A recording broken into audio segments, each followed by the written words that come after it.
আচ্ছা আমাকে একটা যে বোঝায় বলো তো, 3 থাপ্পড়ের বিষয়টা একটু ভালো করে ব্যাখ্যা করো তো। বলো। বিষয়টা হলো আপনারা একজন আর একজনকে 3টা করে থাপ্পড় দিবেন। থাপ্পড় খেয়ে যে হেরে যাবে সে কবুতরটা পাবে না, আর যে থাপ্পড় খেয়েও টিকে থাকবে তার কবুতর। হয়েছে উকিল স্যার রাজি হয়ে যান, কারণ এই শুকনা মানুষটারে 3টা চর দিলে আর খুঁজে পাওয়া যাবে না, কবুতরটা আমাদের হয়ে যাবে। ঠিক আছে দেখি, আমি রাজি। তাহলে চলেন অ্যাকশনে চলে যাই। চলো। শোনো, যেহেতু লড়াই ড্র হয়েছে, মানে কেউ জিততে পারে নাই, তাই তোমাদের ভাগের ধান আমার গোলায় বাজেয়াপ্ত হয়ে থাকবে। যদি ভবিষ্যতে তোমরা লড়াই করতে চাও তাইলে পরে যে জিতবে সে ধান পাবে, যে জিতবে না সে পাবে না। আর যদি তোমরা লড়াই করতে না চাও, চিরজীবনের জন্য ওই ধান আমার গোলায় বাজেয়াপ্ত থাকবে। আচ্ছা এই শোনো, ওর সাথে আমার একটু কথা আছে, তোমরা যাবো, আমি আসছি। নিতে হইলে আসেন। আসছি আসছি, আসো, 1 মিনিট লাগছে। সুজাতা তুমি কিন্তু ভালো করছো। স্যার ব্যাগের মধ্যে খাঁটি সরিষার তেল আছে, হাতের মধ্যে একটু ডলে নেবেন। হ্যাঁ গাদার বাচ্চা, থাপুর দিয়ে কিন্তু তোরই 32 ফেলা দিব।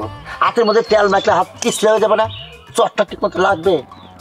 আপনি ঠিক কয়েছেন স্যার, আপনার যে দশাই হাত, 3 থাপ্পড় নয়, একটা থাপ্পড় দিলে পরে কুপঘাত হয়ে যাবেনি। চিন্তা করছিস, ওটে যখন দাঁড়াই আমার সাথে কেউ বাহাস করতে পারে না, বাহাস করতে হাত পা কাঁপে, আর তার সাথে এসে লাগতেই কত বড় সাহস। স্যার আপনি কিন্তু আর 32টা দাঁত নড়াই দেবেন কলাম। লড়াই দেবো কে? এমন একটা চর দিবে না 32 দাঁত পড়ে যাবে, খুঁজে পাবে না একটাও। ঠিকই তো স্যার, আমিও তো দাঁত দেখতেছি না। ঠিক কয়েছেন স্যার, আপনি একেবারে ওর পেস্টের খরচ আর ব্রাশের খরচ সারা জীবনের জন্য বন্ধ করে দিলেন। কত দূরে সন্ধ্যা লেগে গেল তো। চলেন স্যার।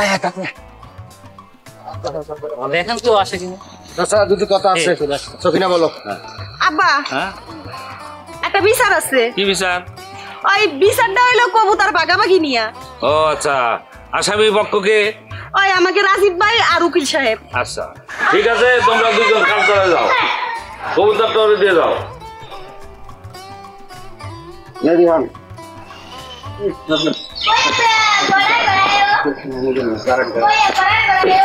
বলেন সে রেডি কিনা? আচ্ছা আগে কে থাপ্পড় মারতে চাও? আমি আগে, আমি যেহেতু কবুতর পাইছি আর আমি গ্রামের ছেলে, আমি আগে মারতে চাই। না এটা তো ঠিক না, আমার তো মানে আমি আগে দিতে চাই। না না, আপনি কেন আগে দেবেন? আপনি উকিল মানুষ, আমি দেবো। ঠিক আছে, এই কি থাপ্পড় মারে। ঠিক আছে, আমার বাসি দেওয়ার পর থাপ্পড় শুরু হবে। রেডি থাকো।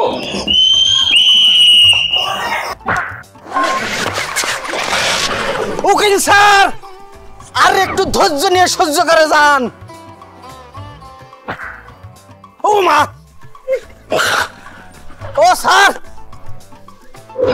আর একটা তাইলে শেষ। চল কেমন দাঁত পড়ে গেলে আবার সহ্য করে যান। সহ্য করে যান স্যার।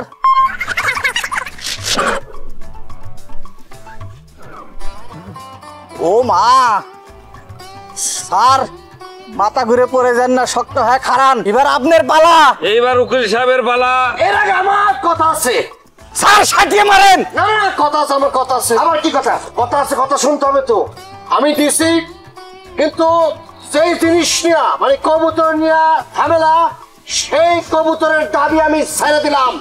আমার কবুতর লাগবে না, যেহেতু আমি কবুতরের দাবি ছেড়ে দিছি, সুতরাং থামর মারার কোনো প্রয়োজন নাই। কবুতর উকিল সাহেবের কবুতর আমার লাগবে না। এই না, এই শালা